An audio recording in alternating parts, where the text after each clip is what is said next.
आज हम इस वीडियो में करेंगे क्लास 8 हिंदी मंजरी बुक का पार्ट 4 पेड़ों के संग बढ़ना सीखो।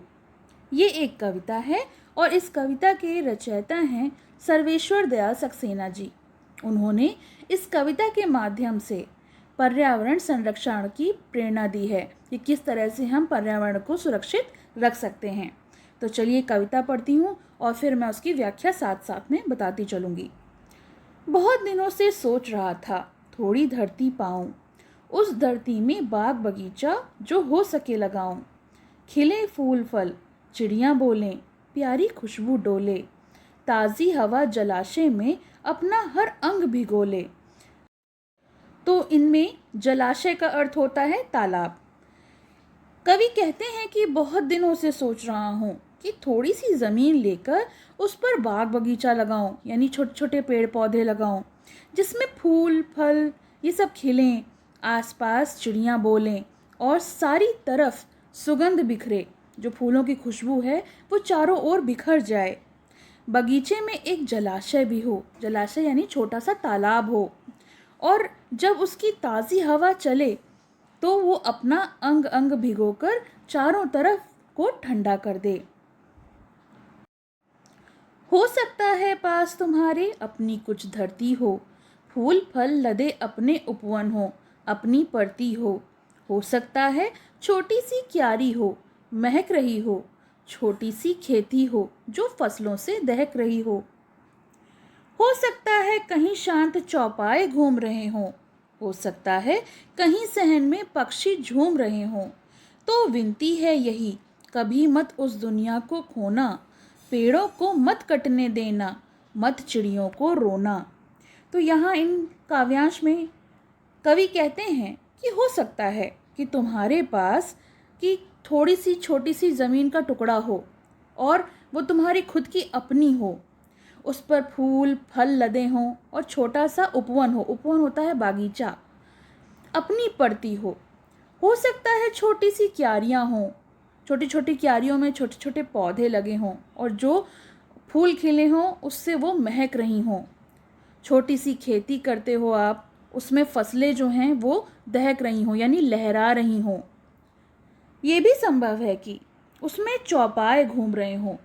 चौपाए होते हैं जो चार पैर के जानवर होते हैं, तो उन्हें हम चौपाए कहते हैं, जैसे कि गाय, बैल। तो ये जो चौपाए हैं वो आपके उपवन में या आपके फसलों के आसपास घूम रहे हों। हो सकता है कहीं सहन में पक्षी झूम रहे हों। सहन होता है आंगन, आंगन में पक्षियों का चहकना, चिड़ियों का बोलना। तो विनती है यही, तो कवि कहते हैं कि मेरे आपसे सविनय निवेदन है कि वो आपसे आग्रह कर रहे हैं कि कभी उस दुनिया को खोना मत, पेड़ों को कटने मत देना। और जब पेड़ कट जाते हैं तभी चिड़ियाँ रोती हैं, तो ना तो पेड़ों को कटने देना और ना चहकती हुई चिड़ियों को रोने देना, क्योंकि ऐसा करने से चिड़ियों का आश्रय छिन जाएगा। आश्रय जहाँ चिड़ियाँ रहती हैं, चिड़ियों का घर होता है पेड़, और जब पेड़ कट जाते हैं तो चिड़ियों के पास अपना घर नहीं होता। तुम्हें चिड़ियों के लिए तरसना पड़ जाएगा। एक एक पत्ती पर हम सबके सपने सोते हैं, शाखें कटने पर वे भोले शिशुओं सा रोते हैं। पेड़ों के संग सीखो, पेड़ों के संग हिलना, पेड़ों के संग संग इतराना, पेड़ों के संग हिलना। बच्चे और पेड़ दुनिया को हरा भरा रखते हैं, नहीं समझते जो वे दुष्कर्मों का फल चखते हैं। आज सभ्यता वहशी बन पेड़ों को काट रही है, जहर फेफड़ों में भर इंसानों को बांट रही है। तो यहाँ पर एक एक पत्ती यानी पेड़ की हर एक पत्ती जो है उसमें सबके सपने बसे हुए हैं, क्योंकि पेड़ों के बिना तो जीवन का कोई अस्तित्व ही नहीं है। शाखें कटने पर वे भोले शिशुओं सा रोते हैं। जब उनकी शाख कट जाती हैं तो पेड़ जो हैं वो अंदर से दुखी हो जाते हैं। पेड़ों के संग बढ़ना सीखो, पेड़ों के संग हिलना। तो हमें पेड़ लगाने चाहिए, उनकी कीमत को पहचानना चाहिए, क्योंकि पेड़ और वनस्पति जो हैं वो हमारे लिए मूल्यवान हैं और हमारे सपनों का आधार भी हैं।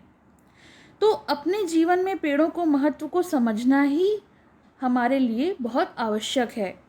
पेड़ों के संग संग इतराना, पेड़ों के संग हिलना, और हमें पेड़ों के संग संग बढ़ना सीखना चाहिए और उनके संग इतराना भी सीखना चाहिए। यानी पेड़ों को अपने जीवन का एक अभिन्न हिस्सा बना लेना चाहिए।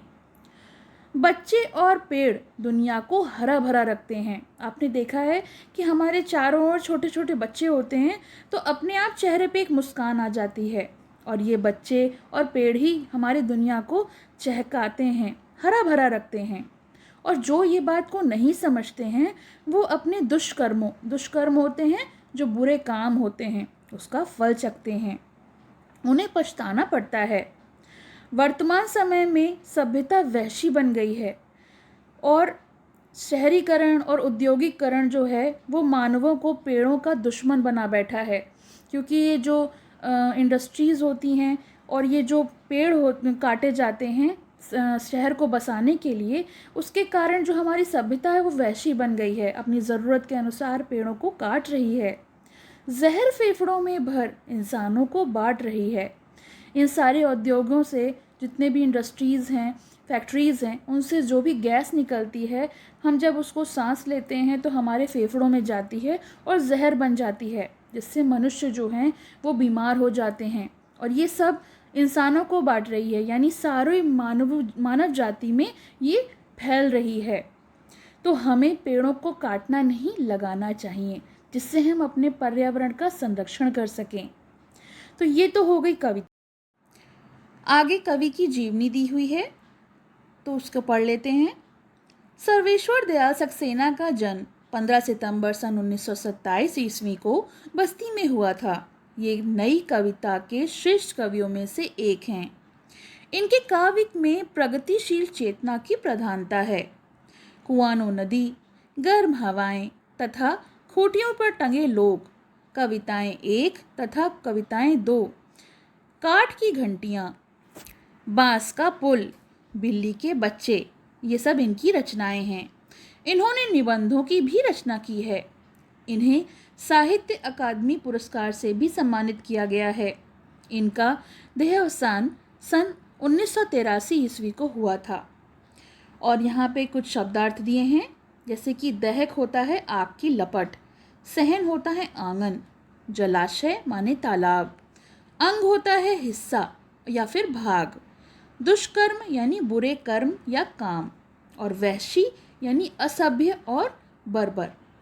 तो ये तो हो गया ये कविता और इसका अर्थ। आपको कैसा लगा ये कमेंट सेक्शन में ज़रूर बताइएगा। पसंद आया हो तो ज़्यादा से ज़्यादा शेयर करिएगा और मेरे चैनल को सब्सक्राइब करना ना भूलिएगा, जिससे आपको आने वाले वीडियोस के अपडेट मिलते रहें। हम अपने नेक्स्ट वीडियो में इसके प्रश्न अभ्यास करेंगे। Thank you. पसंद आया हो तो लाइक करें, शेयर करें और चैनल को सब्सक्राइब करें।